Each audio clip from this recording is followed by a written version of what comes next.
Okay, welcome to the show. We are live. We have an amazing show today. We have two very special guests. I'm Eli Scheinman, head of art at Proof, a community where we're building unique experiences for collectors and really championing and empowering artists, digital artists mostly. And we are going to have a wonderful conversation today. We have Sean from Autonomy Wallet and Feral File, and we have Madeleine from Web3 from the MoMA, the Web3 associate there. Welcome, guys. Thanks for having us. Yeah, excited to be here. Okay, so let's dig in a little bit. There's a lot of ground for us to cover. We're going to talk about the MoMA Postcard project for sure, but I want to set a little context and ground us in some background first. Maybe Sean, starting with yourself, maybe giving folks a little sense of the work you are doing, and maybe also sort of how did you arrive at that place? Oh, yeah, the arrival is a long story. I'll keep it very short. We need a bit of the arrival. Come on, Sean. Okay. Yeah, I'm one of those old school guys now in this space. So I started a company called Bitmark, and underneath Bitmark is Feral File and Autonomy. Bitmark, I started in 2014. I got obsessed with Bitcoin, digital money in 2011, 2012. And myself, I'm not a financial person. I don't care that much about money. Money is just a means to do stuff. And I thought it would be really interesting if the future was going to have digital money, that we should create digital property. So Casey Reese, he's a good friend of mine, probably needs no introduction on this podcast, but I'll give him a quick one. So he's a professor at UCLA, created a programming language called processing, and himself is just an amazing artist. He was the first advisor that I brought on because I thought that digital art would be something that people would want to own, that to have property rights for digital art would be a huge advancement. And he connected me to the usual suspects in the art market, and I spoke with them, and they laughed at us, and they said, this is all screensavers, it's never going to work. And so I kind of zigged and zagged for a number of years. We did some experiments with digital art, but it was never the focus of my company. And then when COVID came around, Casey asked me if we wanted to do an online art gallery together. So that's how Feral File came into existence. And then myself, I became really obsessed with collecting digital art and realized that all of the wallets were bad. So that's where Autonomy came into existence. So I guess that's the as condensed as possible origin story. Got it. Well, appreciate the background. And Sean, you and I have a pre-existing relationship because you owned a piece that Feral File had released from Maya Man that I absolutely loved, and you were kind enough to trade me. I can't recall what I sent you. Do you remember? You gave me a Quibibi, which I absolutely love. Yes, that's right. Yes. And we traded those and got to fill our collections with pieces we both now love, I think. Yep. Just quickly, Sean, can you bifurcate? So Bitmark is integrated into Feral File, or it's its own world now? What's the relationship between those two? Yeah, you can think of Bitmark as the holdco. And all of the resources are focused on a project we call Feral File. So Feral File is somewhat complicated. It's a gallery, it's a publisher, it's a marketplace. And soon I'll share a bit more details, but we're actually merging Autonomy into Feral File. So we only have one brand moving forward. Got it. And for those who are not familiar, you guys at Feral File have curated incredible exhibitions and sales. I love going back into the back history catalog of works that have been released and artists who have worked with you guys. It's really top in all respects. So well done. Madeleine, I'd love to shift over to you. I have a whole variety of questions, but let's start again with some grounding in your background. How did you arrive at this place where you're now really at the epicenter of everything happening in contemporary art and playing this very interesting, important role with Web3 and NFTs? Yeah, thank you. It's really exciting to be here. I'll also try to keep it as short as possible. So I've worked in more traditional areas of the art market and less traditional areas across museums, auction houses, and the like. But I've always been really interested in and excited about finding new ways to engage the public in art. And that was in part how I found art created with technology, was this being fascinated by how flexible of a medium it is that can be experienced in so many different ways, and is just really flexible as both a platform and a way to actually make art. So I quickly found myself diving down into the world of art created with tech. I started with the Lumen Prize for Art and Technology, which is an amazing prize that has been supporting artists working at this intersection across all different arenas. So more recently, they engage with blockchain, but they work with performance artists, with still image, with moving image. And it was more recently in the last 5 years that I found blockchain and really discovered the amazing art that's being created at the intersection of art, technology, and the blockchain. And in my mind, in my humble opinion, it's the most exciting contemporary art and the most exciting conversations that are happening in the world of contemporary art. That's really happening in the blockchain space. I've been at the museum for almost 2 years now, leading Web3 initiatives.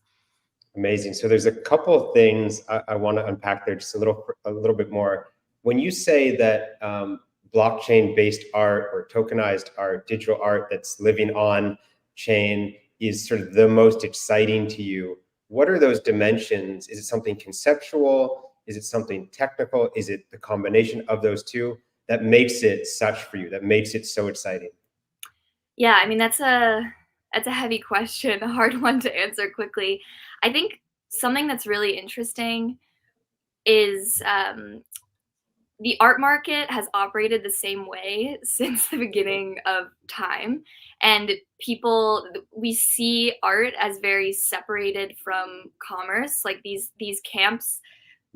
Art lives in a different camp than it does from the money that's tied to it, and the community also engages in kind of a separate way. I think what's fascinating about blockchain is it can be used to kind of compress all those things into one, and it makes it adds dynamism to the experience of the art and creates, in my mind, a more intimate connection between the collector and the artist, and then also allows for a more holistically networked community, if that makes any sense. That would be my short answer, but I could spend a long time talking about that. No, of course. And then just the last thing to double click into, because I think it's fascinating myself, and I'm sure many others are curious about this dimension. In the NFT digital art world, we have over the last couple of years always looked at institutions like the MoMA from afar mostly, and desired to have deeper integration into those worlds, many of us, for the opportunity to make this work and share this work in a more ubiquitous way and with new audiences. You're in the middle of all of this. From the museum's perspective, why is any of this interesting? Is it about speaking to a younger demographic of art curious people? Is it because it's viewed as fundamental to a contemporary art movement? How does the museum think about Web3 and NFTs? Yeah, so I'd have to go back to the museum's mission, which is to connect people around the world to the art of our time. So the museum's actually been, since its founding, been engaging with art at the cutting edge of culture, including digital art. And it was more recently that the museum started to engage with blockchain. But that's actually quite natural for the museum, given that we really want to be celebrating what's current, celebrating new ideas, and having conversations about what is really current and of our time. I would say that generally institutions have taken a bit of a slower approach, but it's really exciting that we've been able to launch MoMA Postcard. We're thrilled to be working with the Ferrophile team. And I think the next few years are going to be really exciting with the museum's engagement in the blockchain arena, both on an infrastructural level, so using it for infrastructure, and then also engaging with artists who are using it as a medium. And before we move on to the postcard, when you say infrastructure, Madeleine, do you mean in terms of archiving and conservation? Is that sort of what you mean, or membership, maybe?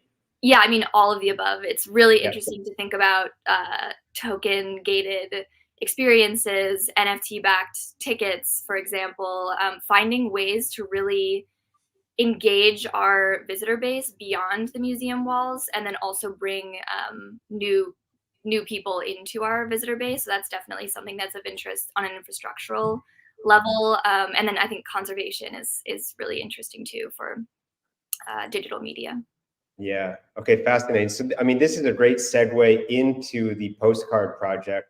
Maybe Sean, I'll start with you. From your perspective, how did the MoMA Postcard project come to be, and how did Ferrophile or Bitmark or Autonomy come into the mix? So we did a show with MoMA back in November of 2021, and it was actually put together. It was about 6 months in the making. It was with an artist named Rafiq Anadol, who now has become very, very famous within this circle. And it was an incredible project. And the exhibition did very well financially, very, very well received by the whole community. We made, and then MoMA wanted to actually install one of the artworks from the exhibition in the lobby of the museum.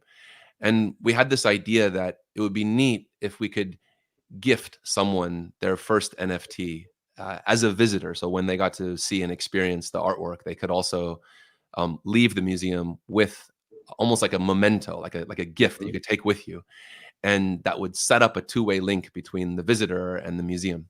So these were these digital mementos. We did 6 of them, 6 different ones for the Rafiq Anadol artwork, and out of that, we had a number of discussions of just what's next. And I'd love to kind of defer to Madeleine to tell the second part of that story, but just that's where this idea started to percolate up from. Understood. And just quickly, Sean, those 6 mementos, those live in what form? I don't know that I've seen those. Oh, these were really neat. So these were they were minted on Tezos. We wanted to be able to gift tens of thousands of these away, and they're all gone now. We gifted them all away. That was implied in my question, is like, how do they live somewhere where I can go find them and collect them? But no, sorry, carry on, Sean. Yeah. And it was, I think that was our first experience really working deeply with the MoMA team. The exhibition, MoMA worked as curators, but the mementos were the first time that Madeleine and my team, we really worked deeply, really collaboratively to come up with a new concept. Most people think of NFTs as JPEGs, as apes, something like that. And the real way to think of an NFT is it's an endpoint that you can interact around, and you could have media, you could have payments, you could have tickets, you could have all sorts of things, because these are functions that can run atomically on a blockchain. It's super interesting from that perspective. And these mementos were to set up a relationship between the visitors and the artwork and the artist and the institution. And then we've been exploring those relationships ever since. Understood. And Madeleine, to Sean's point, from MoMA's perspective, can you describe the postcard project and maybe some of those primary objectives that helped it come to life? Yeah, so kind of building off of Sean's point, one of the goals with the Memento project was to try and create a frictionless experience, or as much of a frictionless experience as we could, in trying to engage more people in the world of blockchain and NFTs. And I think we were pretty successful with that. It was very easy to download the app and claim your NFT, but we also realized that there were definitely things we needed to iterate on to make the experience better, but also to really incentivize people who are maybe intimidated by exploring blockchain or have negative perspectives of blockchain. How could we really incentivize them to want to engage and really to want to start that conversation and learn more? And so that's kind of where the MoMA Postcard idea came about. And we went through a lot of different iterating on what this sort of problem that we were trying to solve, what that would look like, how it would manifest.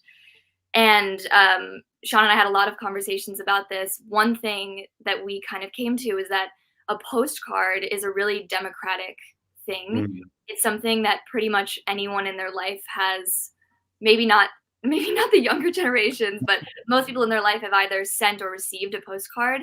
And it's a way for people to communicate around the globe. So we felt like that was really synergistic with what blockchain enables.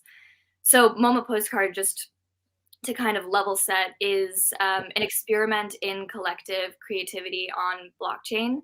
And it's really designed to bring people together around blockchain. So to explore its use cases, to converse across boundaries and barriers, and then most importantly, to really serve as a connecting point where people can come together and unleash their creativity. Because ultimately, art is about connecting. I love that. Can you unpack that a little bit, Madeleine? When you say it's sort of this vehicle for unleashing your creativity or unlocking all of our creativity, how does that actually work with the postcard? Yeah, so I can get it started, and then I'll defer to Sean on that. Sure. But essentially, it's a digital chain letter that allows 15 people to collaboratively create a postcard. So each person who contributes to a postcard has the ability to make a stamp, and they can do whatever they want with that stamp within the 10 by 10 pixel grid. And then once they're finished with the stamp, they then send the postcard on to another person, and that person adds a stamp, and so on and so forth. And it's been really exciting. We honestly did not have any notion of how creative people would be. Mm. People are constantly coming up with new ways to use the postcard that amazes us. We talk about it almost daily, but I'll pitch it to Sean. So a little bit about it technically. Mm. You should think about it as a software artwork that people are sending tokens that gate access to being able to make a stamp and then add that stamp into the artwork. So the artwork itself, to geek out for just a moment. So it's a software artwork stored in IPFS. The current version is also minted on Tezos. So it uses something known as an FA2 standard, an open standard for tokens. We have versions on Ethereum that we're exploring as well. We wanted something that was super accessible to the largest possible audience, as well as at the same time being interoperable with the marketplaces within the space, the wallets within the space. So there was a lot of thought that went into how we should do this technically to where it also fits in well. Like we're trying to be good citizens in the ecosystem, to make sure people also understand that there is an ecosystem behind this. It's very different than, let's say, a centralized app that you would download from some company. That was very important to us. Got it. And I want to shout out one of our viewers, Most Meta, who I think actually collected one of those 6 mementos you described earlier, Sean, in person. There we go. We've got his comment there. Last October, such a fun process. I love to see that. That's amazing. He's got the moonbird there. That's awesome.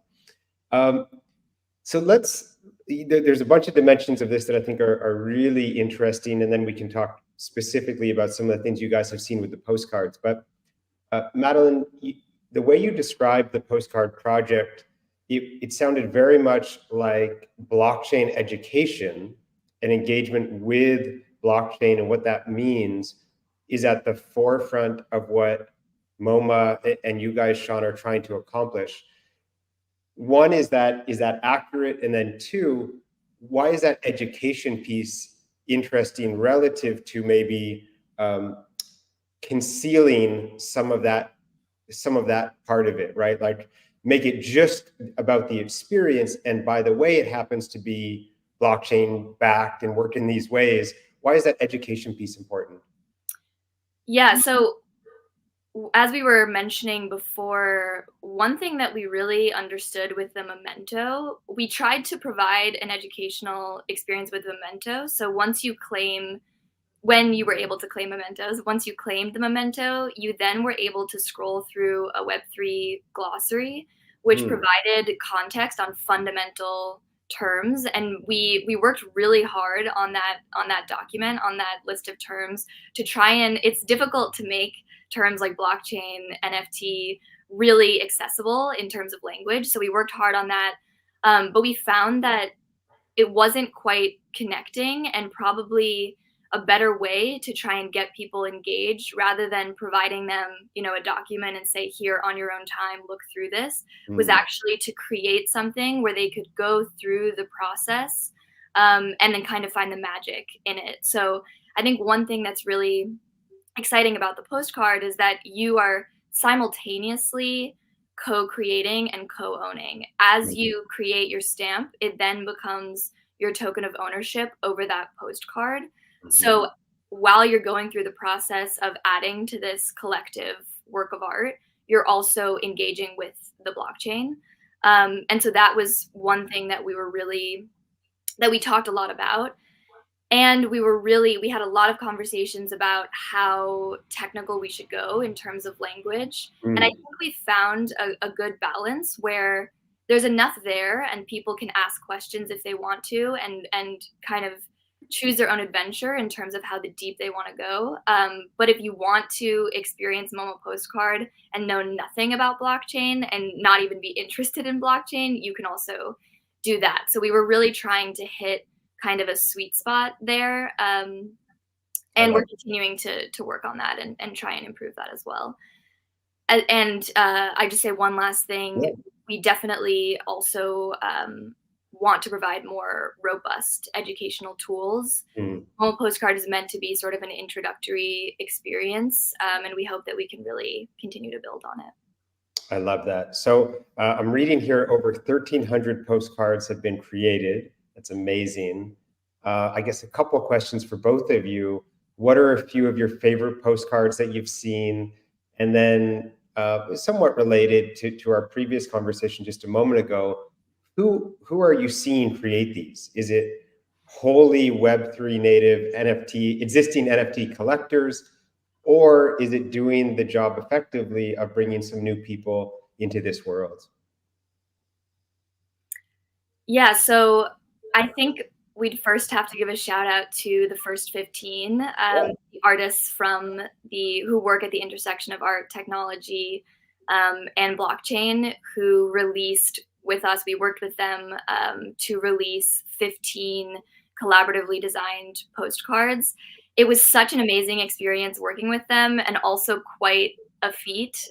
They were literally every single postcard, every single first 15 postcard has a stamp from each artist. And these artists are from around the globe, which is really reflective of the community. And we were intentional with that and wanted to work with artists around the globe. But it's still a bit of a feat to logistically, and what they created was just absolutely amazing. And it was really excited to be there with them throughout the process. So I'd say I'd have to give a little bit of partialness to the first 15. But quickly, Madeleine, a few of those artists: Dmitry Cherniak, It Shells, Sasha Stiles, Lovid, Grant Yoon, many of our favorites here at Proof too. Yes, yeah. Wish we could name them all, but it is. And then I would also just say, and then I'll pitch it to Sean. It's really cool to see how people are using Postcard to activate their community. So for instance, there were a number of CryptoPunk cards that were created, and people replicated their punks in the pixel format that we gave them. That's really cool to see, because one of the things that we were really trying to do with MoMA Postcard was to create this sense of community, and hopefully a sense of community that could bridge from the Web3 space to the general public, something the general public could feel from what's going on in this space. I love that. Sean? Yeah, we tried to be very deliberate in terms of like the primitives that we put into the postcards. So There's 10 as a 10 by 10 pixel grid. It uses the MoMA color palette. There's also a chat function that I'm not sure people have really figured out. We're still iterating, still trying to improve this. But the idea here is that each person that participates to co-create an artwork, they form a group, and this group has its own private chat. And they can use the chat to organize, they can use the chat to talk about what prompts they want to do. The chat is really freeform, it's private. And what we're trying to figure out actually here is, so go back to the mementos for a moment. That was a two-way link, if you will, between a visitor and an institution. Mm-hmm. And with the postcards, this is again a two-way link, but it's multidimensional. So you have an individual and a group, and then a group, you have groups of groups, and MoMA sort of helping to facilitate as many small micro communities that are connected around this idea of co-creation and trying to explore and trying to learn more about the blockchain. Now, one of the things that was most surprising to me was that people started using the stamps together as a canvas. I think they call this an exquisite corpse. And not just one stamp at a time, but to think of the entire postcard as an artwork. And when I first saw those, I was really taken aback by that. I was like, how did they do that? Like, how could you coordinate that? It was just remarkable to me. So that category was very surprising to me. And we've been thinking about how can we help facilitate that more. I love that, Sean. And I'm curious, the way you just talked about the postcard project implied that you both will continue to sort of innovate and perhaps expand on some of the primitives that are a part of this. Is there a world where you move beyond those constraints around it being pixel art? And as you said, Sean, like people are creating these images where the whole is perhaps more than the sum of its parts as everyone creates it together. Do you imagine it like adding or removing some of the constraints and adding some flexibility and dynamism to the creation process? Totally. If you kind of take a step back, what Madeleine said is we think about this as co-creation, helping to facilitate communities, helping to show instead of tell about blockchain, about markets, about what's happening at this really fascinating intersection. So those are the questions. How do we do that? Yeah. And really think of what we have right now as a prototype. Like this first version, this is like the 0.1 postcard. And we are iterating as fast as we can. We have a lot of exciting stuff coming. So this is absolutely just the beginning. I love it. I mean, you guys are probably already thinking about this, but you could imagine the ability to create a version of something akin to a postcard, but within the museum as a visitor. Let's say you're there with your family, and then you all get to sort of co-create this artifact of your experience having just been there. Maybe the inputs that are available in the co-creation process reflect the exhibitions that are being shown at that moment. There's all sorts of cool stuff I'm sure that you guys are working away on. This has been amazing. We are going to drop the link, of course, for how people who are viewing can create their own postcard. We'll make sure to include that. And I love hearing that this is like a prototype beta. It's quite exciting to imagine what's upcoming. Madeleine, going to you for a moment as we sort of expand away from the postcard specifically for a moment. How do you think about what's upcoming for the museum as it relates to NFTs, Web3?